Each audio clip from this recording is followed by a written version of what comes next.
Assalamualaikum warahmatullahi wabarakatuh. Alhamdulillahilladzi wa kafa. Summassalatu wassalamu ala sayyidina Muhammadinil Mustafa wa ala alihi wa ashabihi ahli sidqi wal wafa.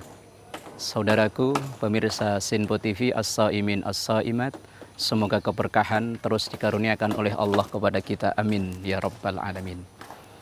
Untuk mempertahankan kualitas ibadah atau kualitas iman kita, konsep yang diajarkan oleh ulama yang selanjutnya adalah namanya muraqabah. Muraqabah itu rasa selalu diawasi oleh Allah Subhanahu wa ta'ala. Dimanapun kita berada, bersama siapapun, pengawasan Allah tidak akan pernah lepas dari diri kita. Dalam ayat Al-Quran disampaikan ma yalfidhu min qaulin illa ladaihi raqibun atid. Tidak ada sepatah kata pun yang keluar dari lisan kita. Tidak ada sedikit pun yang kita lakukan dimanapun, kapanpun yang lepas dari pengawasan Allah Subhanahu wa ta'ala. Ada satu kisah muraqabah ini ditulis dalam kitab Risalatul Qusyairiyah. Satu hari, kalau dalam kitab ini yang diceritakan adalah Abdullah bin Umar, putra dari sahabat Umar ibnul Khattab radhiyallahu anhu. Ketika beliau sedang berjalan di perkebunan, di situ jumpai seorang anak muda yang lagi menggembala. Kemudian didatangi oleh Abdullah bin Umar sambil berkata, "Wahai anak muda, kambingmu banyak sekali." Pemuda itu menjawab, "Ini bukan kambing saya, ini kambing juragan saya. Saya hanya ditugaskan, diwajibkan untuk menggembalakannya." Kemudian sahabat Abdullah bin Umar, "Bagaimana kalau kambingmu saya beli satu?" "Waduh, tidak bisa Tuan, ini bukan punya saya. Saya beli dengan harga 2 kali lipat." "Nggak bisa Tuan." "5 kali lipat." "Nggak bisa Tuan." 10 kali lipat." "Nggak bisa Tuan, ini bukan punya saya." Kemudian sahabat Abdullah bin Umar, "Begini, ini di sini juraganmu, tuanmu nggak ngelihat.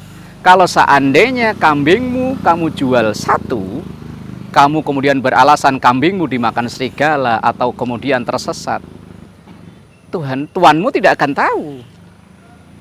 Terus kemudian anak muda yang sedang menggembala itu mengatakan, "Tuan, memang di sini cuman ada saya dan Tuan.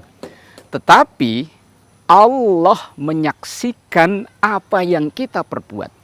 Juragan saya, Tuhan saya memang tidak melihat, tapi Allah Tuhan saya maha melihat."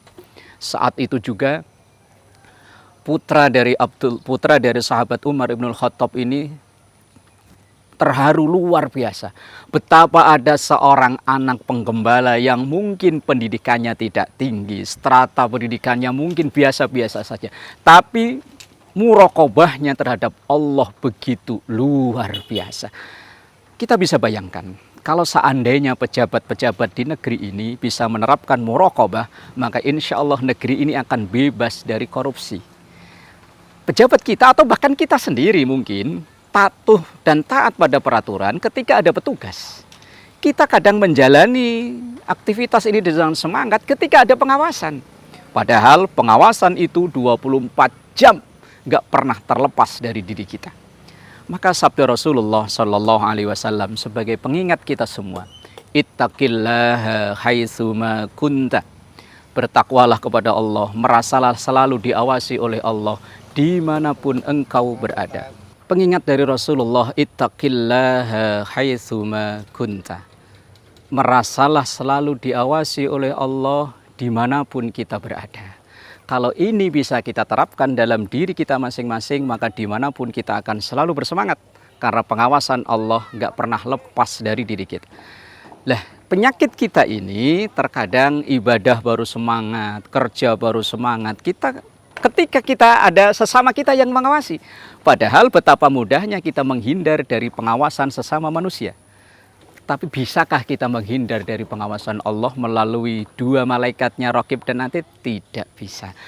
Lah, untuk menanamkan iman biar selalu semangat, maka muraqabah ini adalah konsep yang diajarkan, merasa diawasi oleh Allah Subhanahu wa ta'ala.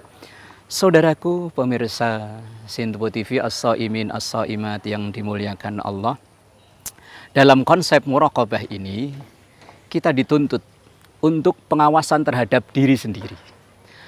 Kalau kita baru semangat ketika diawasi oleh orang lain, betapa mudah kita menghindar dari pengawasan itu. Tapi kalau kita sudah merasakan bisa menerapkan pengawasan dalam diri kita, mau kemana kita akan menghindar? Maka dari itu, terkadang kita menjalani Ramadan ini, kadang ya semangat, kadang turun, kadang naik, kadang turun. Ini karena mungkin kita merasa lepas dari pengawasan Allah. Terkadang kita dekat dengan Allah masih milih-milih tempat, milih-milih waktu. Ketika berada di masjid, di musholla, di majelis ilmu, merasa diawasi oleh Allah.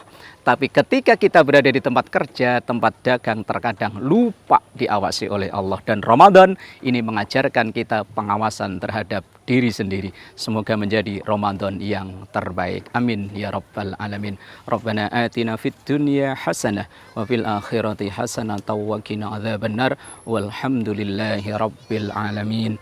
Selamat berbuka puasa, semoga Ramadan ini membentuk pribadi-pribadi yang berkualitas. Terima kasih dan mohon maaf. Assalamualaikum warahmatullahi wabarakatuh.